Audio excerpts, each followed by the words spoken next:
नमस्कार दोस्तों, स्वागत है एक बार फिर से आपका सक्सेस क्लासेस में।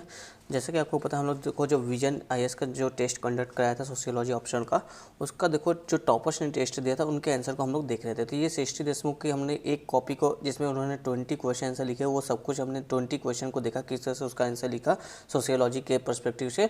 तो वो सब कुछ हमने देखा। आज हम जो देखो इनका एक सेकेंड टेस्ट कॉपी है, उसको देखने की कोशिश करेंगे, जिसमें देखो पहला ही क्वेश्चन आपका किससे संबंधित है, इमर्जेंस ऑफ सोशियोलॉजी यानी समाजशास्त्र के उद्भव से जो कि संबंधित है। जो कि क्या कह रहा है आपका ये क्वेश्चन का जो समाजशास्त्र का उद्भव है वो कोई एक कोइंसिडेंस नहीं है, मतलब कोई एक महज इत्तेफाक नहीं है। इस पे आपको कमेंट करना है, जो कि 150 वर्ड में आपको लिखना है, राइट। तो ये आपका क्वेश्चन है। तो चलिए देखते हैं इसका देशमुख जी किस तरह से आंसर लिखती हैं।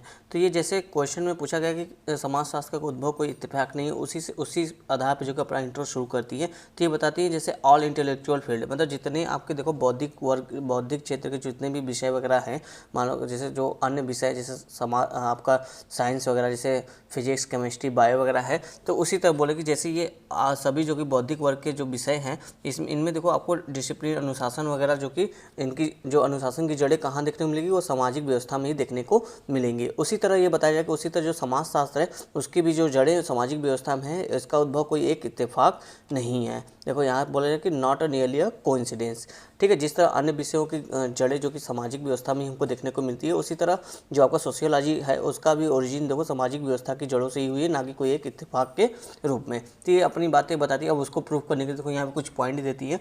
तो पहले पॉइंट में ये बोलती है जो आपका फ्रांस की क्रांति हुई थी ना, इसने देखो सामाजिक और राजनीतिक और सामाजिक स्तर पर क्रांति की थी, और इसने देखो समाज में एक अनसर्टेनिटी यानी कि एक अनिश्चितता उत्पन्न कर दी थी, जो आपके अगस्त कामटे और दुर्किम थे, इनके लिए देखो एक स्टडी का आधार जो कि पेश कर दिया था। यानी इनके लिए एक आधार, सामाजिक अध्ययन का एक आधार बना दिया था किसने, फ्रांस की क्रांति ने, जिससे समाज में बहुत ज़्यादा जो कि अनसर्टेनिटी यानी अनिश्चितता की स्थिति उत्पन्न हो गई थी, ठीक है। तो इसके कारण देखो समाज में एक समाज के अध्ययन जो इतने सारे परिवर्तन हुए थे उसके अध्ययन करने के लिए जो कि एक आधार मिला कामटे और दुर्किम को। फिर ये अपने नेक्स्ट पॉइंट में अपने पॉइंट को प्रूव करने के लिए नेक्स्ट पॉइंट देती हैं कि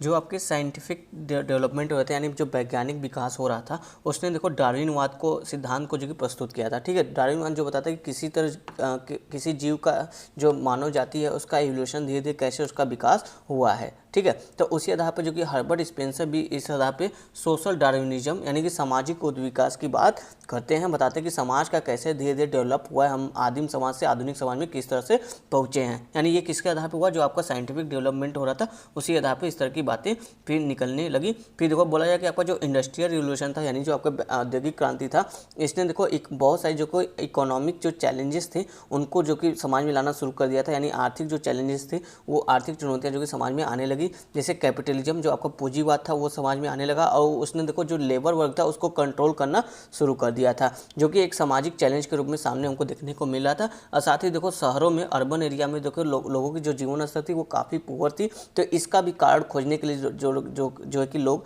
जो समाजशास्त्री या विद्वान थे, वो जो कि इसके कार्य संबंध देखना चाहते थे, इसका भी कारण खोजना चाहते थे। और जो पूंजीवाद था वो किस तरह से लेबर वर्क को जो कि अपने कंट्रोल में करता जा रहा था, उनका शोषण करता जा रहा था। इस तरह की परिस्थितियां उत्पन्न हो रही थी आपका इंडस्ट्रियल रिवोल्यूशन से। और साथ ही देखो मिडिल क्लास जो एक मध्यम वर्ग था उसका उदय हो रहा था, ठीक है, आपका इंडस्ट्रियल रिवोल्यूशन से। तो इन सभी के कारण जो आपके वेबर है, मार्क्स है, इन्होंने जो कि समाज में स्त्रीकरण, जो सामाजिक अस्थिकरण है उसकी स्टडी करना शुरू कर दिया, उसके कारण को खोजना शुरू कर दिया। तो इस तरह के पॉइंट यहाँ पे बताया जाता है।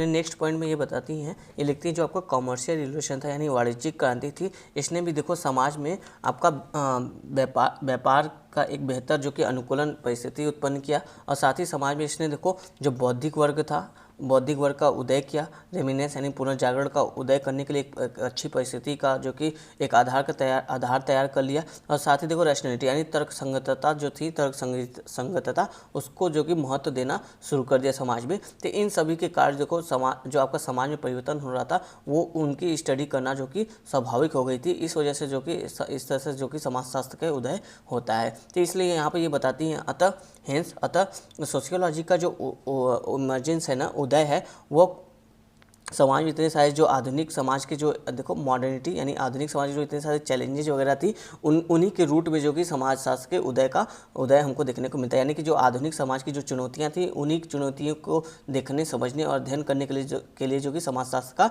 उदय हुआ है। तो यहाँ पे इस तरह से जो अपने आंसर को जो कि ये समाप्त करती, काफ़ी अच्छा इन्होंने पॉइंट लिखा है, रिवोल्यूशन वगैरह सब कुछ बताया है।